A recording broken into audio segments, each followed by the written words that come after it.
Hello, my name's Adele. Hi Naomi, I see you're back again. So today my topic is carved in stone, which is an expression we have in English, and I'm sure that you have a similar one in Hebrew and in your language, of when things are carved in stone, that they're actually permanent. And in fact, I'm going to show you that that is exactly not the case, because there was a time in ancient Egypt where certain people were expunged from history, and certain ideas were censored.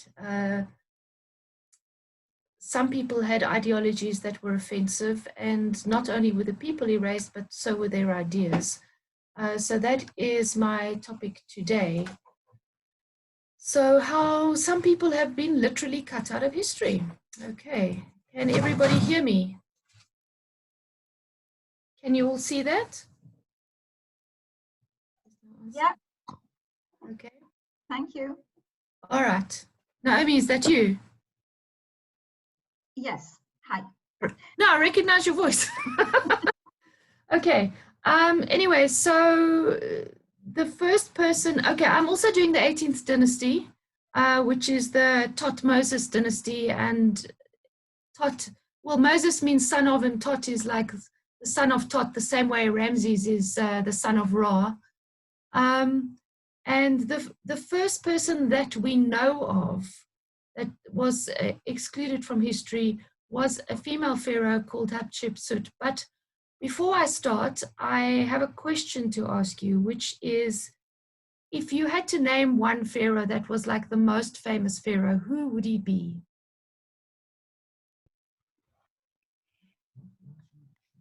Ramses? Ramses Ramses? II. I would name Amenhotep IV, whose new name was Akhenaton. Okay, he's interesting enough. He's the one that was removed, but most people generally say TUT-ANKH-ATEN, who is this little child, who was a boy, you know, who became king as a child and then died as a teenager, and actually didn't really do very much in his life, but he's kind of like the poster boy. He appears on all the books. He's on the cover of every book on ancient Egypt, and it's really an accident that this happened.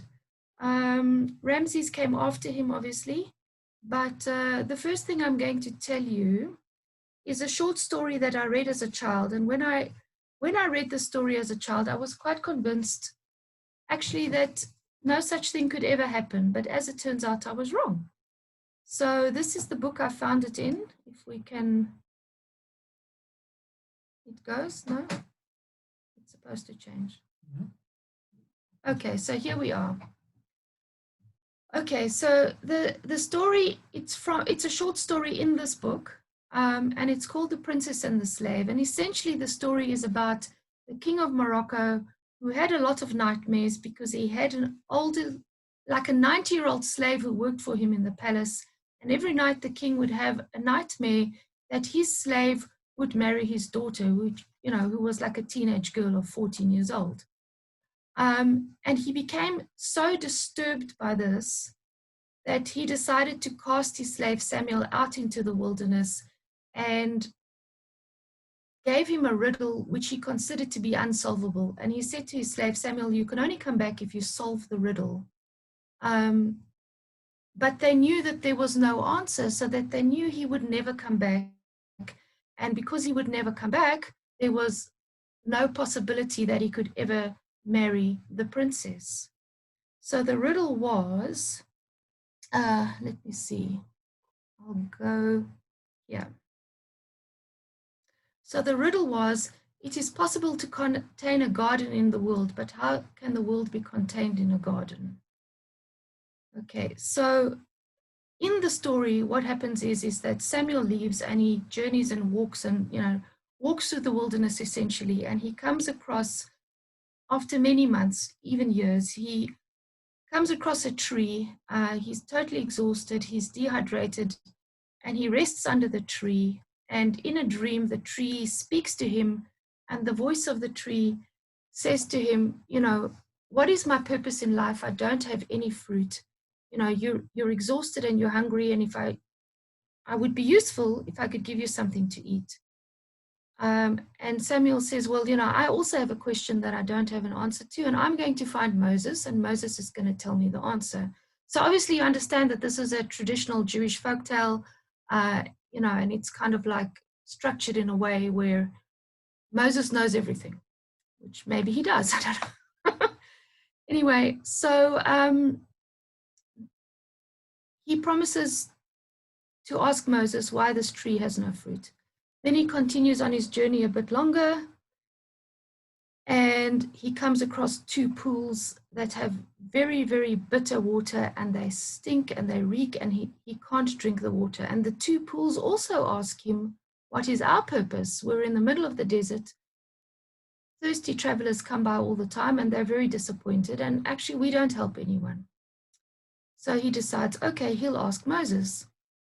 And eventually he's managed to travel all the way from Morocco to Mount Nebo. He doesn't even realize he's at Mount Nebo, which is in Jordan. It's a long walk, and he falls asleep at the base of the mountain. And when he wakes up, he finds that Moses is standing over him and looks up at him. And he introduces himself, and he says to Moses, look, I have 3 questions. And the question is, you know, the answer to the question is, Moses simply says, but, you know, it's very simple to you that the whole world is God's garden. So when you come to this question,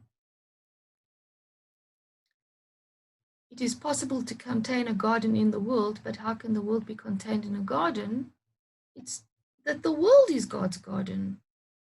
So, you know, he's very shocked. And then Moses tells him that the pools actually can change your age. So if you swim in the white one first and then you swim in the black one, you'll become much younger. You'll turn into the version of yourself where you were 18 years old. And the leaves of the tree can cure any illness, and that's their purpose. So he goes back to the pools, and he has a swim in the correct sequence, and he emerges from the water as a young teenage boy, young and strong.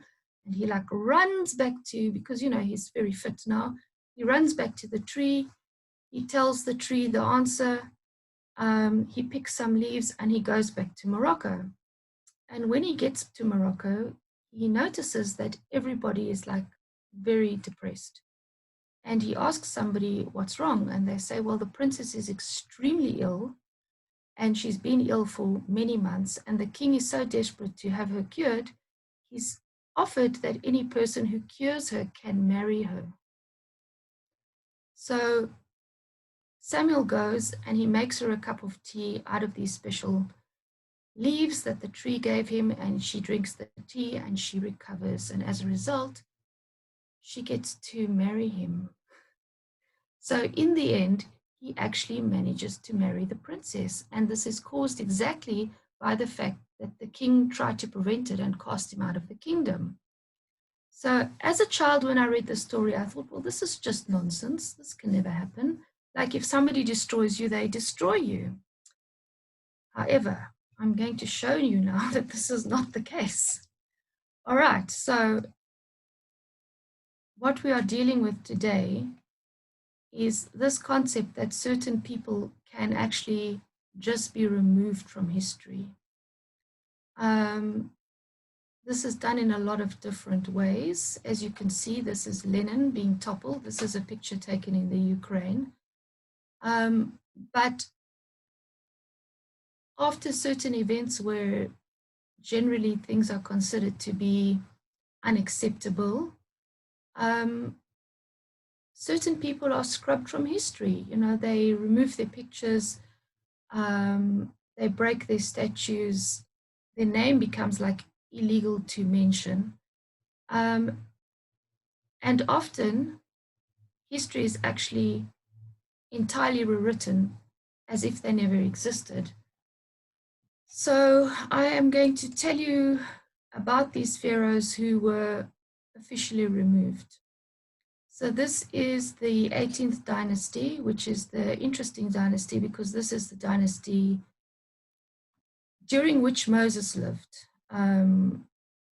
We know this because we know when the first temple was built, and the Exodus was 480 years before the first temple. So it actually occurs in this dynasty. And we do suspect that it's possibly Akhenaten, which is the topic of my talk today. Okay, but the first person that was removed is this lady here, Hatshepsut, and then much later Akhenaten, and the two pharaohs that very briefly ruled after him, which people don't know who they are, but they think that they might be his daughter and his wife, and each of them ruled for like a year or a year and a half. And then Tutankhamun, his child, and then Ay. And Ay was actually the brother of their grandmother. Some theorize that Ay was actually Nefertiti's father, but at least he'd kind of married into the family via his sister. And I worked for Amenhotep, who became Akhenaten, and later also for Tutankhamun, and finally he became Pharaoh himself. But anyway, so let me explain to you how this all happened and why these people were officially scrubbed from the records. Okay, so this is the first case that we know of. This is the female pharaoh Hatshepsut. She's quite an interesting lady because she's the daughter of Thutmoses I. She's the granddaughter of Thutmoses I from his royal wife. So she's like the royal daughter of the royal daughter, and she had the strongest claim to the throne. And she was sort of the Elizabeth I of her time. She was a good diplomat. She believed in trading. She didn't like wars. She enriched the country enormously. But she was forced to kind of market herself as a man and rebrand herself as a man. And here she is. She's wearing her false beard. And she's carrying her tools of kingship, I guess, her crook and her flail. And here she is as a woman. Somebody's actually chopped off her cobra, her uraeus, which is the sort of divine right to rule. All the kings have a cobra symbol on their forehead. This is Wadijit. And even though here she's portrayed as a woman, and you can see she has breasts and she's not wearing her false beard, she still wears the male headdress. So, I don't know, she's like slightly in drag, I guess. And this is the false beard over here. Whoops, let's go back. Which you can see is hooked on over the ears, and it has that little curve at the end because this is an indication that this person is a god. So, you know, the pharaohs were sort of gods in waiting. They were gods on earth. So another problem that she had was that she couldn't claim to be the eldest son of Horus, which is the title for the crown prince, because she was a girl. So she had to reinvent herself, and she also had to reinvent a kind of divine birth. So being female, she then claimed that she was the daughter of Hathor, and Hathor is the cow goddess, as you can see, and Hathor was married to Horus.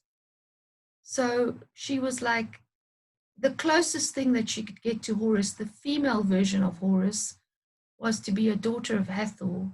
And, you know, like Romulus and Remus, who were fed from the wolf, here she is drinking the milk of Hathor's udders, and Hathor is like her divine mother, and she claims the crown as a descendant of Horus through the female version. And this is something that she had to invent. Okay, so now we also have a very unusual thing, which is that when you speak apparently in ancient Egyptian language and verbally you say the word I, spoken, there is no indication of gender or class or divinity. But when you write it, the word I changes depending on if you're a man. Here it's Horus, the prototypical god Horus. Here is a god But, oh, sorry. Here is a god. Oh, sorry. Okay, so that's Horus over there as a god. So if Horus gives you something, that would be I give. There it is. And this is a god over here as in human form, an anthropomorphic god. This is a king, and how we know he's a king is because he has his little Uraeus cobra on his head over there. This is a noble, and we know he's a noble because he's sitting on a chair, okay? And this is a woman, but what we don't have is a female pharaoh. We don't have this symbol. So Hatshepsut had a personal pronoun problem because when she wanted to say I as the pharaoh, she had no way of saying I. And Eves, are you here? Because, you know, this is Champollion who wrote this, that, you know, he came across this pharaoh with nouns and verbs in the feminine, and he was very confused about it. Okay, so here we have, oops, sorry. Okay, so here we have an example of I give, and here we have a man with an outstretched hand giving something, and then a woman with an outstretched hand giving something, the god Horus giving something, the god in anthropomorphic form, the pharaoh, and the dignitary. And then this unusual one here, which is just the phonetic version of I give. So Hatshepsut had to actually alter the way she wrote documents because of her gender. So in the same document, she starts off and she uses the king here, and you can see he's got a Uraeus and he's holding his flail, and she's the pharaoh. We begin where she's using the male I as a pharaoh, but later on in the same document, she uses I phonetically, which is the statusless, genderless version. And she kind of like has to swap between these two because she doesn't have a way of expressing herself. And you know, I was rather shocked to realize this, but then I remembered something when I was at university. There is an artist called Artemisa Gentileschi, and she's painting these beautiful paintings. And we were always wondering, like, do we call this a masterpiece? I mean, what is a great work of art painted by a woman? You know, even English doesn't allow us to say this.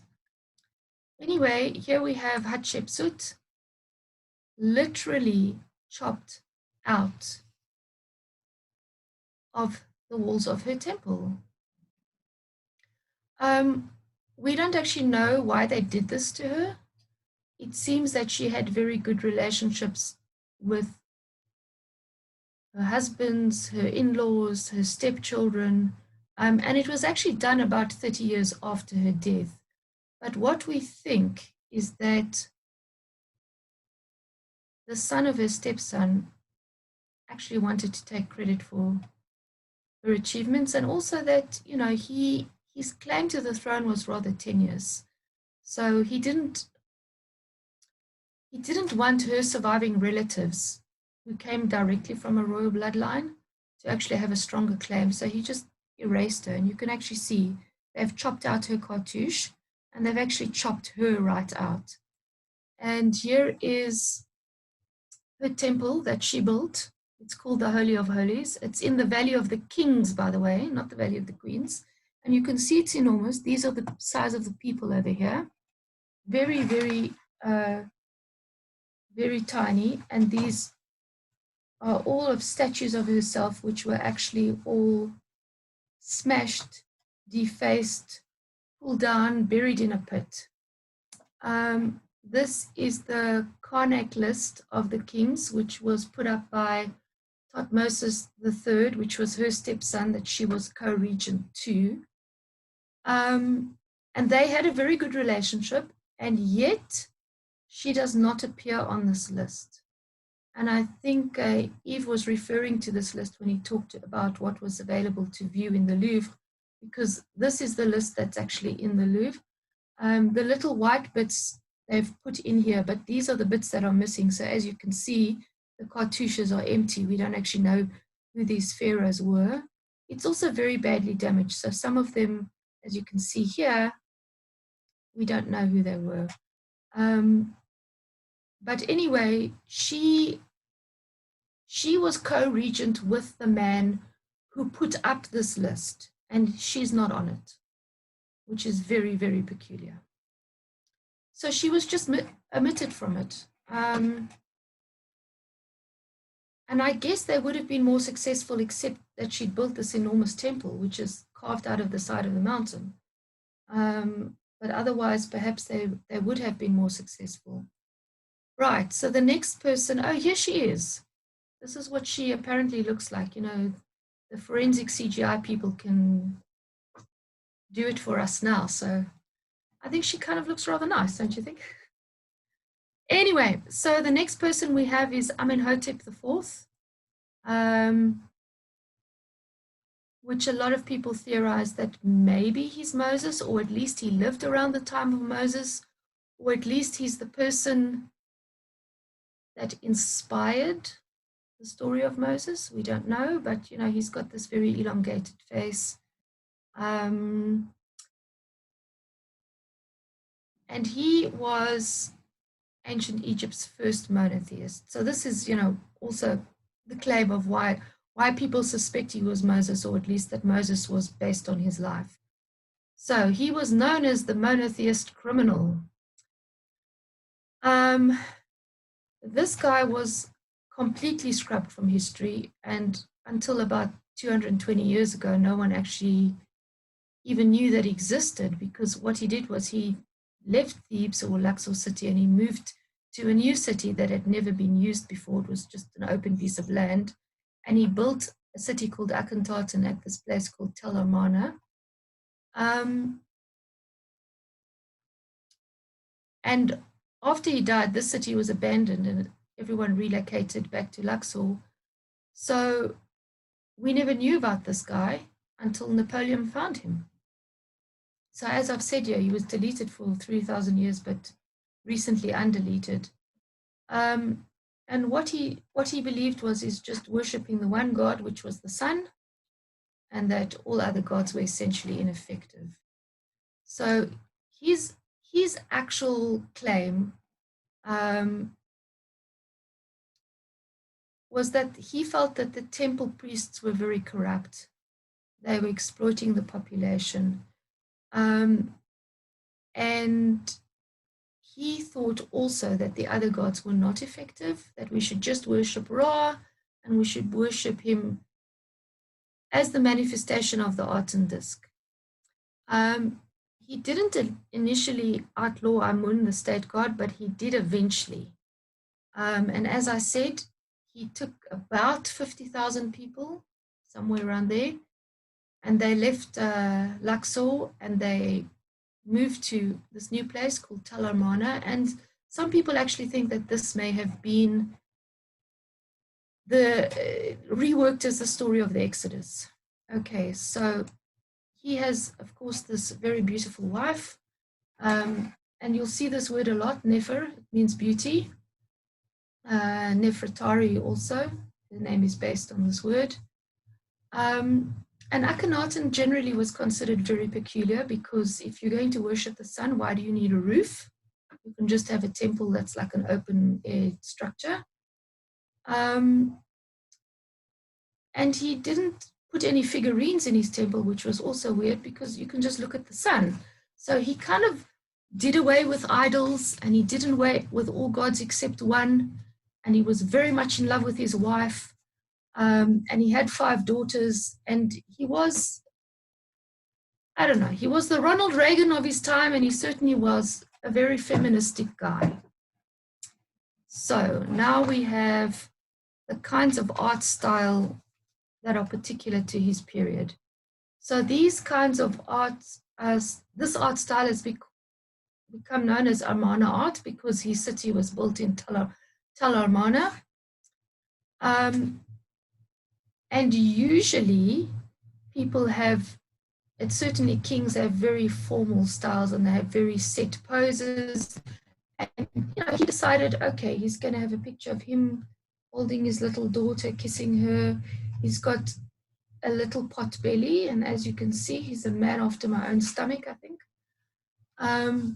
This little girl is sitting very naturally, pointing at her dad. The other baby is playing with the earring.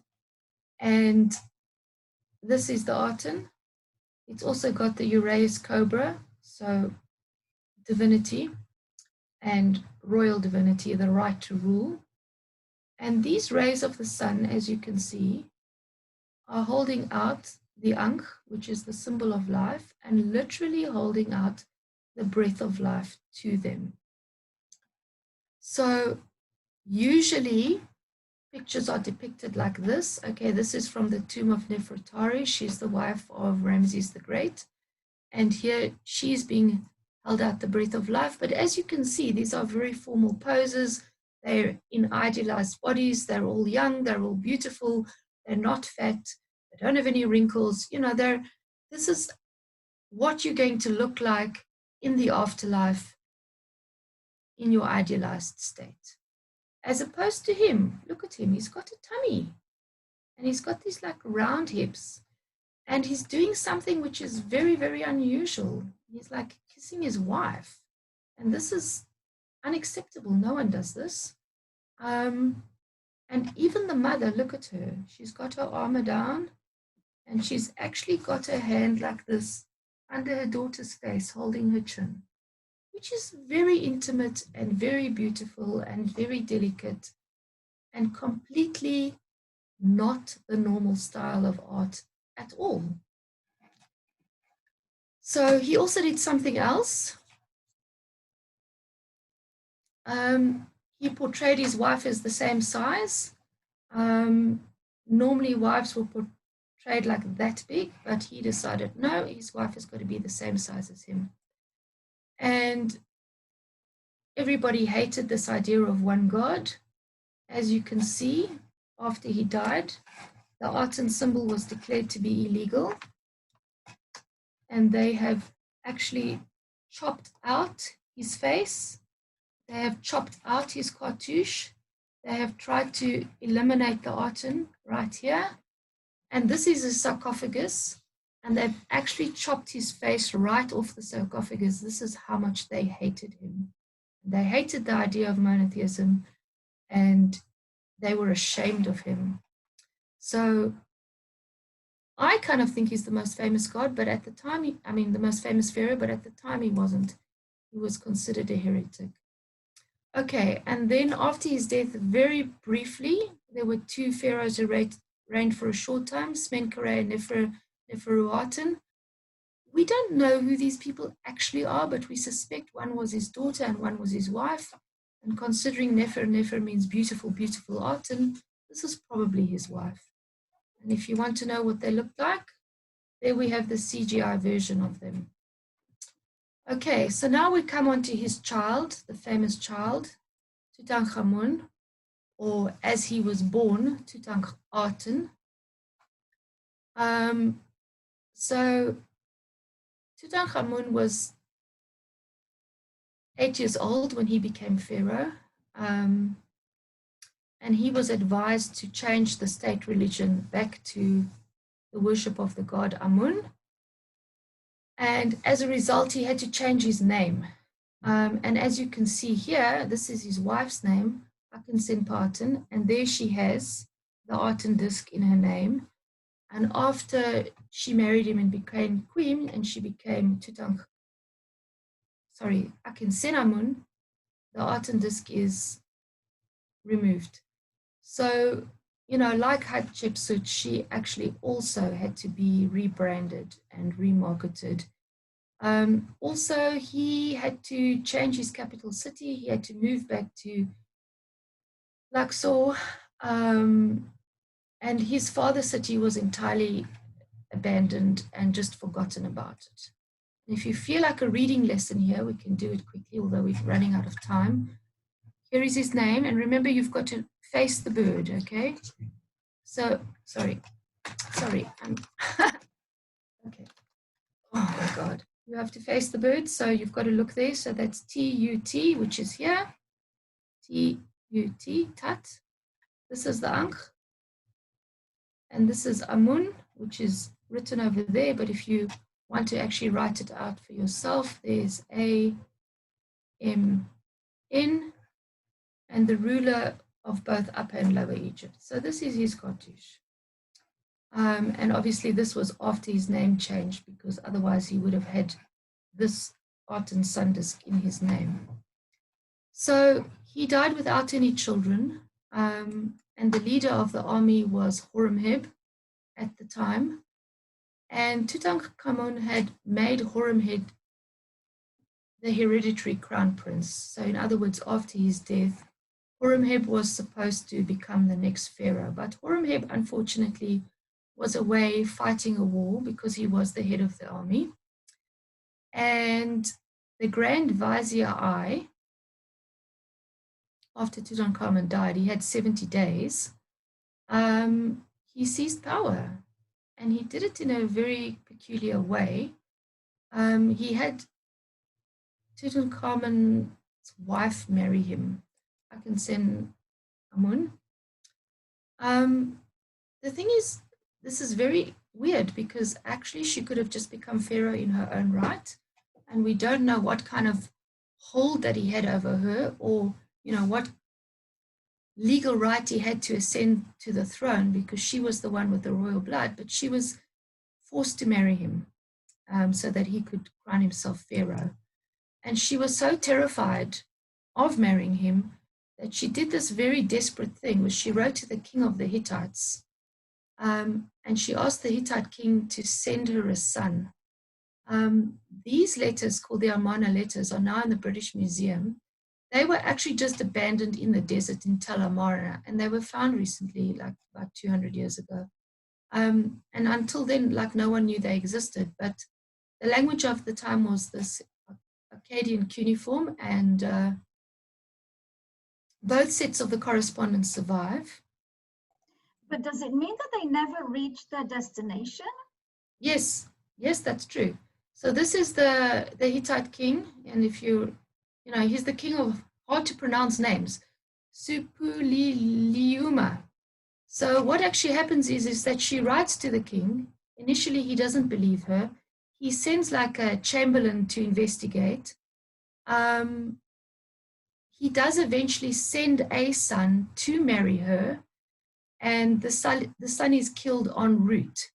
And ultimately, the Hittites do blame the Egyptians for this, but we feel very strongly that I actually killed this prince and his entire entourage. And this, in fact, resulted in a war.